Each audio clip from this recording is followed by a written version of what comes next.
Bem, Thaís, bom dia para você, para o Cláudio, Lucas, todos que estão conosco aqui nesse Jornal Gente, nessa segunda-feira, dia 28 de novembro, para falar um pouquinho aí sobre o que acontece fora de campo, né, e as manifestações que nós temos relacionadas à Copa do Mundo.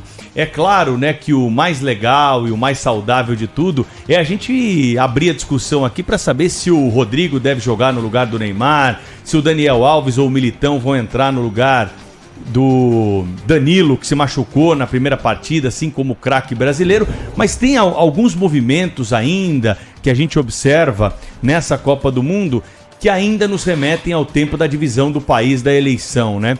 E aqui temos 2 episódios do fim de semana que eu queria chamar a atenção e comentar um pouquinho com os nossos ouvintes nessa manhã. E depois, claro, né, trazer algum tipo, né, de próximo passo para essa situação. O primeiro deles, né, é a deplorável crítica que parte da esquerda tem feita em relação à contusão do Neymar. Gente torcendo pela contusão do jogador brasileiro só porque o Neymar apoiou o Bolsonaro na eleição. Que coisa feia isso, coisa baixa, né? O Neymar é o único craque que nós temos no time.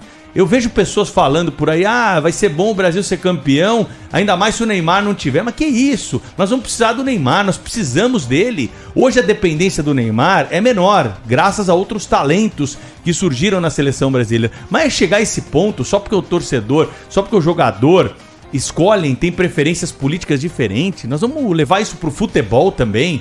Uma coisa absolutamente fora de qualquer senso de juízo. Do outro lado, nós vimos alguns torcedores bolsonaristas que foram até o estádio onde o Brasil jogou a primeira partida para criticar o Gilberto Gil, que é um grande músico brasileiro, um grande cantor brasileiro, tem uma ligação com o presidente Lula e a esquerda, fez campanha pro Lula, foram lá, botaram o telefone na cara para escrachar, perguntaram sobre a Lei Rouanet, sabe, foram desrespeitosos com o Gilberto Gil num ambiente que não tinha nada a ver com política, ele não estava falando nada sobre política, ele foi lá assistir o jogo apenas do Brasil.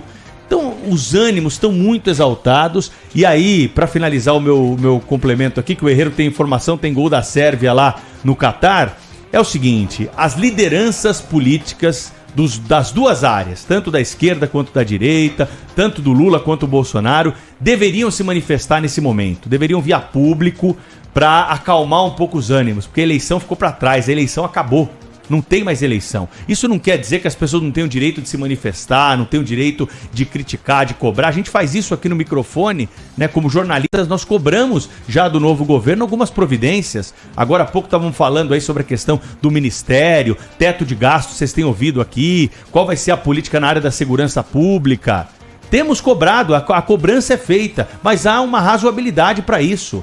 E cadê as lideranças políticas para recriminar aqueles seguidores que criticam, que torcem pela contusão do Neymar? E cadê as lideranças políticas para criticarem aqueles que escracham um cantor famoso que pensa diferente, que tem uma opinião diferente num jogo da Copa do Mundo, né? Então, os ânimos ainda estão muito exaltados em alguns campos. A gente precisava mesmo que essas lideranças viessem a público para botar um pouco aí de água nessa fervura e que as coisas pudessem voltar ao lugar. O mais legal da Copa do Mundo, o principal, é discutir o futebol, é discutir o Brasil, torcer pela seleção, e era uma oportunidade de unir o Brasil que nós talvez estejamos desperdiçando, e não pela atitude das pessoas, mas pela falta de posicionamento das lideranças políticas do país. Tem gol lá no Catar, hein, Thaís?